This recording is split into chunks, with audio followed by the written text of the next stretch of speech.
Dhaloonni kun dhaloota akkamiidha?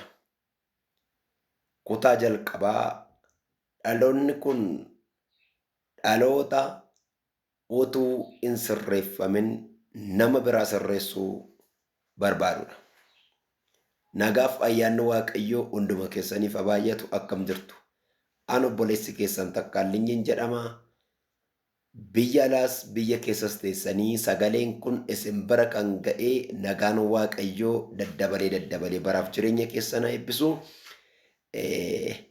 Egaa har'a dubbii sagalee Waaqayyoo mata duree dhaloonni si'anaa kun dhaloota akkamiiti kan jedhu kutaa jalqabaa irratti dhaloota utuu hin sirreeffamin nama biraa sirreessuu barbaadu jennee kutaa jalqabaa kana walii wajjin ilaalla. Wangeela Yohaannis boqonnaa 8 lakkoofsa 1 kaasnee hanga 11tti gaafa ilaallu seenaa dubartii tokko argina. Seenaan dubartii kanaa akkas ture. Yesuus Kiristoos gara gaara ejersaatti ol ba'ee utuu inni kadhachuutti jiru mana sagadaa tokko seene.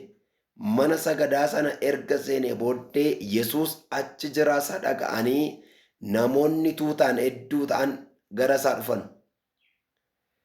Gara isaa gaafa dhufan dubartii tokko qabanii olii gadi daddarbachaa asiif achi ha'aa. Fuuldura Yesuus gaafa dhufanii dhaabbatan Yesuus immoo isaan barsiisuu eegale.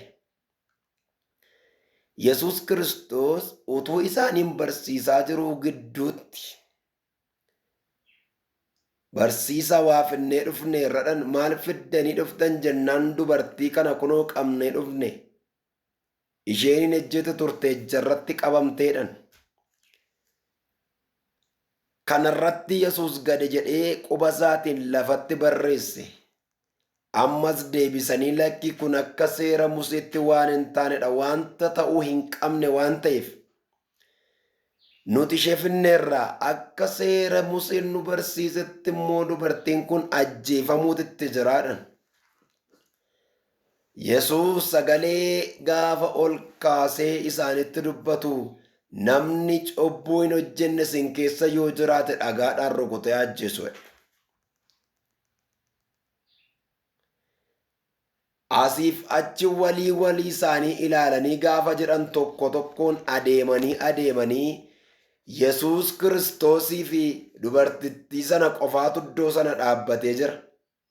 Yesuus iddoo sana ol ka'ee akkas jedhe, meerre dubartii nana warri si fidanii dhufan hin jiranii? Namni sitti farade hin jiru? Gaafa ittiin jedhu lakkii tokkollee namni natti farade hin argamne.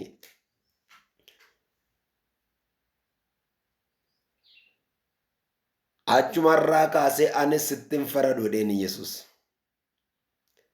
Dhaloonni si'anaa kunis akkuma yeroo sanaa utuu ofii isaatii hin qajeelin dhaloota qajeelchuu barbaada.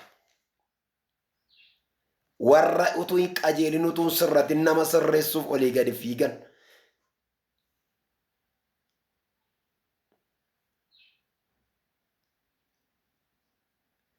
Anatu sii beekaa, anatu danda'aa, anatu seera beekaa, anatu macaafa qulqulluu beekaa. Warra firdiidhaaf wal kennaa, wal sirreessuu barbaadantu iddoo kana jira jechuudha. Yesuus Kiristoos kan inni isaan barsiisuu eegale maaliif gaafanne? Isaantu bilchaatoo miti. Ganaa barachuu qabu jedhee isaan barsiisuu eegalen. Barachuu qabu, sirrachuu qabu, qajeelfamuu qabu, barsiifamuu qabuudha yaadni Yesuus qabu. Isaan garuu sirreessuu qabnaa, qajeelchuu qabnaa, kan du'e ajjeesuu qabnaa, kan firdiitti faradamuu qabu firdiitti farachiisuu qabnaa jedhan. Yesuus isin hin bilchaannedha. Isaan garuu garaa isaaniitti nuyi bilchaanneerra warra hin bilchaatiin iyyuu hin bilcheessina jechaadha.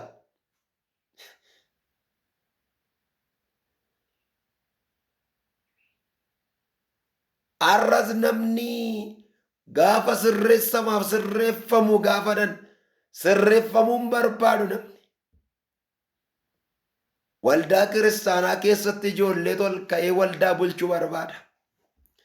yoo isiniin qajeelchina gadi qabneettan yaada bibilchaataa kaasu yaadicha isa gaggaariidhaan kana kaasu dubbii tokkicha dubbatanii amansiisuu kan danda'an kaasu gaafa sana dubartitti irratti yaadni isaan jedhan sammuudhaan wanta isaan dubbatanii Yesuusiin amansiisuu yaaluudhaan waan isaan godhan waan gurguddaa ture. Isaanii nuyi akka seera Museettidha kan nuti deemnu akka seera Museetti immoo namni akkas godhe dhagaadhaan rukutamuu qabaa jedhan.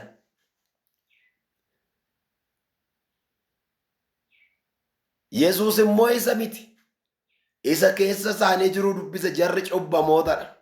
Seera beeku malee.